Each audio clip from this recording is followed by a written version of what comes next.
Basically with that, you could just say, it's a whole new Mr. Different. Hurrah! Eventually you'll get back home. We are not living in a Formula One world, that there's better ways to cope with these kinds of situations at airports. And then we came to the station, we had to look at the board, and it said the train will depart in 5 minutes. Hey there, you guys. How are y'all doing?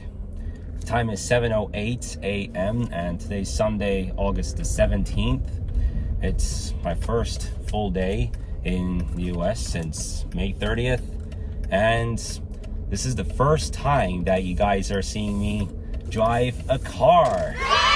Well, legally. On May 16th, I took a driving test at the DMV and I had passed.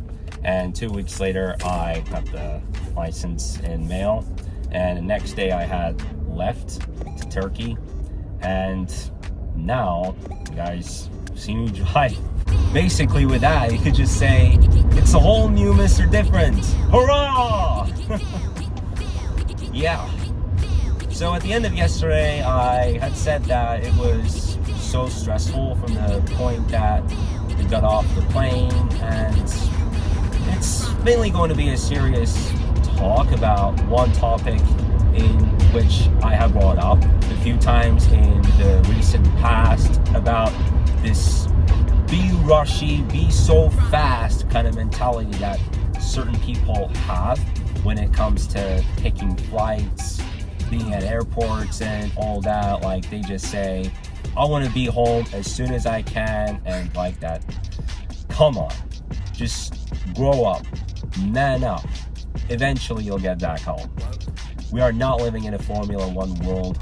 We are normal people, and whether you take the plane for 1 hour, 3 hours, 13 hours, or even for 24 hours, eventually there will be a minute that you get back home and you're like, finally I'm back home, now I can relax. It's been a long day. Like, come on. First off, after I got to the baggage claim, I saw this one lady that was running down the escalators so fast just because she wanted to get her luggages in the quickest possible time. And she was carrying a car that had her baby on it. And at one point, she let go of the car by accident, and the baby fell down like 3 or 4 stairs in the escalator, and 90% of us were in so much shock, thinking, what world are we living in? Like, literally, there's no need to be this damn fast. There's no need to be this much panicked about it, you know? And after having left the airport, there was a case in which I saw a couple of people waiting for an Uber car to pick them up, and usually it would take like 10 to 15 minutes or so. And there was this lady that asked her husband, hey, when's the Uber coming? And then the guy said, oh, it should be here in about 10 minutes. But then only 3 minutes later, the lady asked the same thing. Oh, when is the Uber going to come? I really want to get back home. And the guy's like, he started yelling, like he started getting mad, and like they started to fight and all that. Like, this is really making me think that there's better ways to cope with these kinds of situations at airports, just when you're getting off a 5+ hour flight, and that kind of thinking that you want to get back home as soon as possible. I mean, yeah, I get that, but there's a certain way to wait. Like, there is a thing that you can wait. You can wait as much as you can until the moment that you're finally at home. Well, you know, I'll be honest and true when I say this, that I used to be that kind of person too. I used to be that kind of person that would act so fast. And like, during my years of high school, I would be waiting to catch the bus in the mornings, and at times I'd be bitching about my bus driver coming so late, and at the end we would come so late to school and all that. I'm like, holy crap. Like, there are times that shit like that happens too. Like, especially when you're heading to work, like, if you're running late to work or if you're running late for a meeting, like you look at the clock and like, holy shit, I got 5 minutes to get to work. Like basically you're just gonna activate your Mission Impossible mode. Like I know because I went to the most recent Mission Impossible movie, which is The Final Reckoning. So it's basically about one guy that has just a few days to save the planet from a world war, like a situation that would turn out to be so apocalyptic and chaos breaking out every here and there.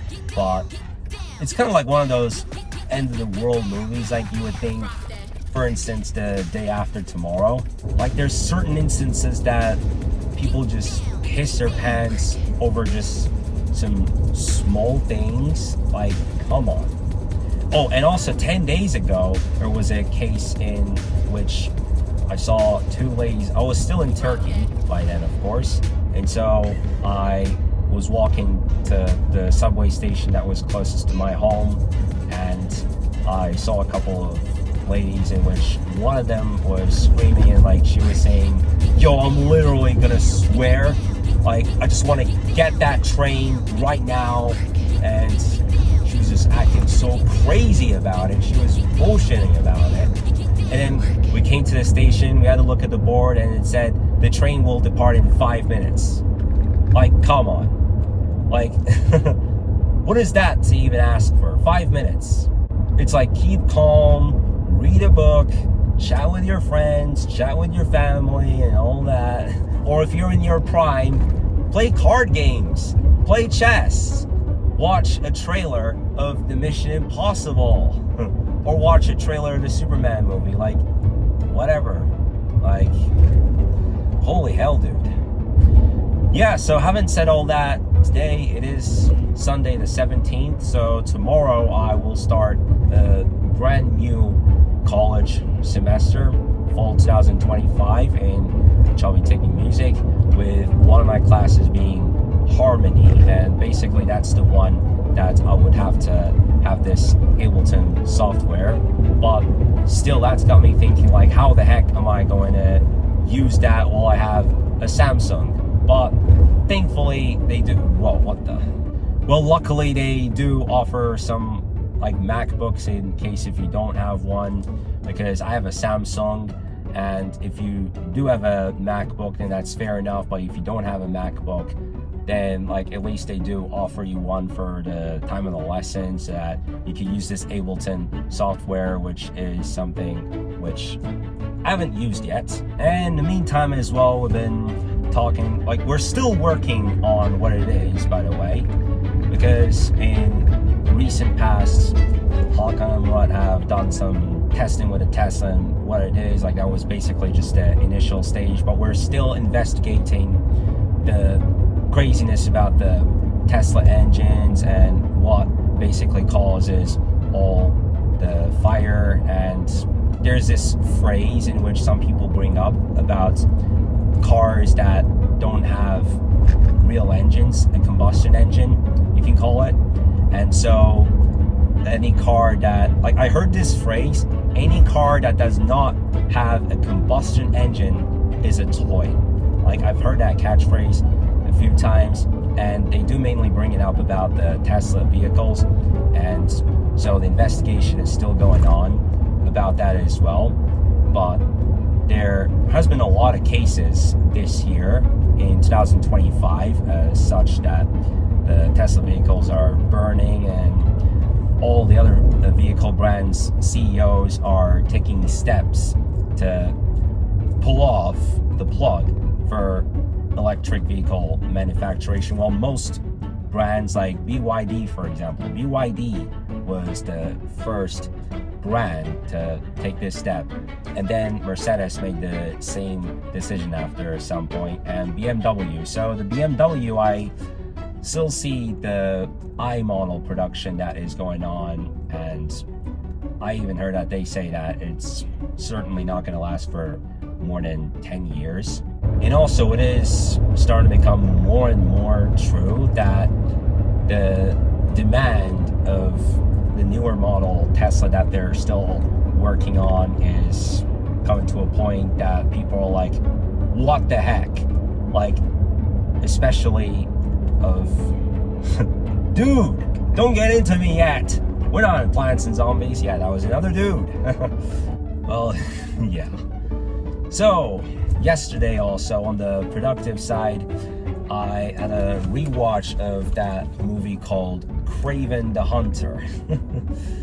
Yeah, because I also had a watch of it in December of last year, where mainly the movie is about hunting and showing your strength versus another wild animal, but it's like you're being raised by your dad to hunt wild animals. And I'm thinking, yo, like, that quickly reminded me of the impression of some of those strongest UFC guys, like Islam Makhachev and Khabib Nurmagomedov, and like, wow, it's so brutal. And especially the beasts, you know, the beasts that strike in a movie, like the lion. Like, if you disturb King Mufasa, then he will hijack you right away, that sort of thing. And towards the end, I had to watch this movie called Flow, which is where like a group of animals just take a nice stream around, and like basically they go on a boat and enjoy a cruise in the coast and all that. They pass from sea to sea, and at some points it just gets so rough. You know, it's like one of those movies that you're on the pirate ship, like ancient times. And other than that, wow, you know, people make jokes and I'm the next Superman, I feel like Superman and all that. So now time for a little walk. It's 8:49 a.m. and it's been off to a progressive start for my first day here since the summer season began. And like, I woke up at 3 a.m.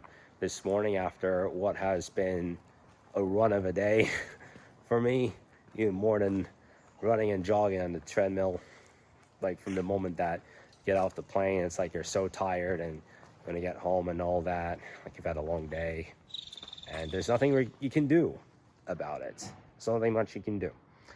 So this is going to be the third season that I'll be taking part in a rock band, where in fall 2024 I had played Eye of the Tiger, A Wider Shade of Pale, and The Wizard on the drum kit. And in spring of this year, I had played Born to Be Wild, Michael Jackson's Billie Jean, and the Beatles' While My Guitar Gently Weeps. So I'll have a third season with hope that I'll be able to make it on stage, basically depending on the schedule, that on a certain day I might make it back to Turkey, and depending on when they do it. But I would love to be a part of it as much as I can while it's my last chance, well, for here, of course. And also, if you remember when I was setting myself like a step count challenge, and depending on how much I would be off, I would do a workout at Lifetime accordingly. So I'll get back into that challenge for 3 weeks. I'll start this again next week, where on that particular Saturday I will play that pick or wheel game, which will basically decide how much I do training for on the following Monday. Again, I'm going to be doing this thing for 3 weeks. Anyway, guys, so that was a nice quick morning vlog. Thank you for watching this video. Do leave it a like, and I'll talk to you in the episode tomorrow, which will be a kickoff to my new college season.